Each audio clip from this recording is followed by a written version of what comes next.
अस्सलाम वालेकुम everyone, welcome to my channel. आज मैं बना रही हूँ अम्ब्रेला प्लाज़ो, जिसकी कटिंग एंड स्टिचिंग मैं आपको बता रही हूँ। इसके लिए आपको 4 फोल्ड ले कर लेना है। इसका एक कोन बना लेना है। इस तरह से जैसे मैंने रखा है वैसे इस तरह से बिछा के रख लेना है। अब आपको अपने कमर की मेजरमेंट के हिसाब से इस तरह से मार्क कर लेने हैं। इसके राउंड राउंड शेप में मार्क करने हैं तो आपकी कमर की लेंथ इस तरह से आ जाएगी। और ये राउंड शेप में कट होता है तो इसलिए आपको 1 इंच की लूजिंग कमर आपकी परफेक्ट आ जाएगी। इस तरह से आपको यहाँ से फिर 11-11 इंच पे रख लेना है। अब जहाँ से आपने मार्क करे थे वहाँ से 1.5 इंच ऊपर निकाल के आपको अपनी लेंथ ले लेनी है। बेल्ट 1.5 इंच की लगती है। जितनी आपकी लेंथ आएगी अब वहाँ से बिल्कुल सेंटर से लेके नीचे से अब आप इस तरह से मार्क कर लीजिए। यहाँ से आपको मार्क कर लेने हैं। इस तरह से हमारा अम्ब्रेला प्लाजो कट हो जाता है। जब तक हमारी कटिंग हो रही है, जब तक आप हमारे चैनल को सब्सक्राइब कर लीजिए, हमारी वीडियोस को लाइक कीजिए। जो समझ में ना आए वो आप मुझसे पूछिए कमेंट करके। मैं आपको कोशिश करूँगी इंशाल्लाह बहुत अच्छे से समझा सकूँ, बताऊँगी। इस तरह से आपको इसी मार्क पे कट कर लेना है। अब ये जो हमारा कपड़ा बचा था इसी से डबल फोल्ड कपड़ा ले लेना है और इस तरह से इसके अंदर करके इस तरह से इसको इस पर अच्छे से बिछा लेना है। इसी बराबर से इसके कट कर लेना है। ये हमारे 2 पीसेस कट जाएंगे। ये हमारा यहाँ पर जॉइंट लग जाएगा, जो हमारी पूरी फुल लेंथ आ जाएगी इसकी।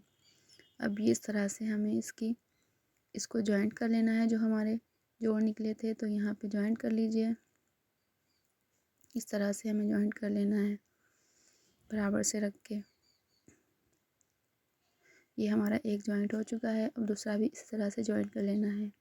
बस आपको इसका ध्यान रखना है कि जॉइंट हमारा सामने आएगा। ऐसा नहीं होना चाहिए कि एक हमारा जॉइंट एक साइड होगा और एक दूसरी साइड होगा, मतलब एक आगे और एक पीछे जॉइंट नहीं होना चाहिए। दोनों ही आगे या दोनों ही पीछे होने चाहिए, एक साइड होना चाहिए। इस तरह से हमारे दोनों जॉइंट हो चुके हैं।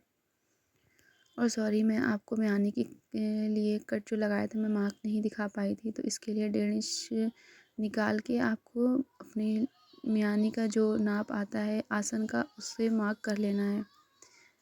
मैंने 1.5 इंच निकाल के और आसन का माप कर लिया था, वहीं पे कट मार लिया था। वहीं कट से इस मियानी को लगा लेना है।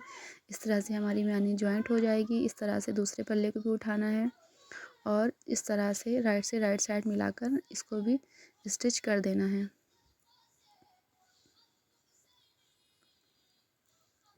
इस तरह से हमें इसको भी स्टिच कर लेना है, इस तरह से। और देखिए अब हमारा दोनों साइड से स्टिच हो चुका है। देखिए बहुत अच्छे से, बहुत फिनिशिंग से हो गया है ये। इसी तरह से हमें दूसरी साइड भी स्टिच कर लेना है। बहुत आसान है इस प्लाज़ो की कटिंग एंड स्टिचिंग। अगर आप मेरी वीडियो पूरी देखेंगे तो आपको बहुत अच्छे से समझ में आएगी। मैंने कोशिश करी है छोटी वीडियो बनाई है इसलिए जो आप लोग देख सकें, स्किप ना करें। तो पूरी वीडियो देखिए। और इस तरह से इधर भी कट जो दिख रहा है आपको, तो यहाँ ही कट से रख कर आपको यहाँ से इसको मियानी को जॉइंट कर लेना है। इस तरह से जॉइंट हो चुकी है। अब फिर से राइट साइड मिलाकर दोनों को भी इस तरह से जॉइंट लगा देना है। इस तरह से इस पर स्टिच लगा देनी है। देखिए हमारी स्टिच लग चुकी है।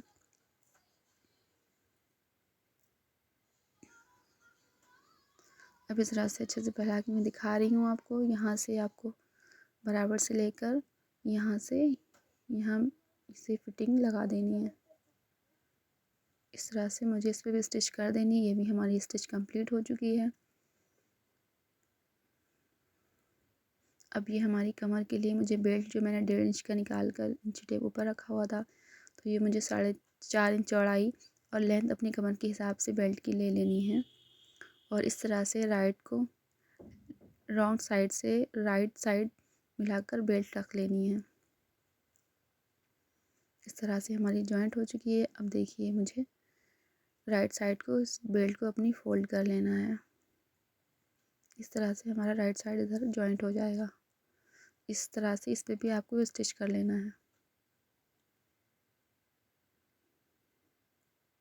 अब ये मैंने इलास्टिक के लिए थोड़ा सा छोड़ दिया था, यहाँ से हमारी इलास्टिक पड़ जाएगी। अब इलास्टिक आपको ले लेनी है। आपकी जो कमर का माप है उससे 2 या 3 इंच आप माइनस करके इलास्टिक ले सकते हैं। इस तरह से आप यहाँ से इसको डाल लीजिए। इससे बहुत आसानी से डल जाती है, बहुत अच्छे से पड़ जाती है। दूसरा तरीका भी है इलास्टिक डालने का। आप इस तरह से डालें तो इस तरह से बिगनर भी डाल सकते हैं आसानी से।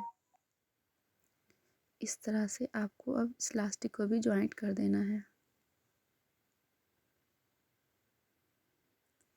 ये हमारी इलास्टिक जॉइंट हो चुकी है। जो ज़रा सा हमारा खुला है उसको भी स्टिच कर देना है और बीच में भी अच्छे से सिलाई लगा लेनी है। मैंने लगा ली है। देखिए इस तरह से हमारा प्लाज़ो बनकर तैयार है और बनने के बाद बहुत अच्छा लग रहा है। घेर भी इसमें बहुत अच्छा आया है।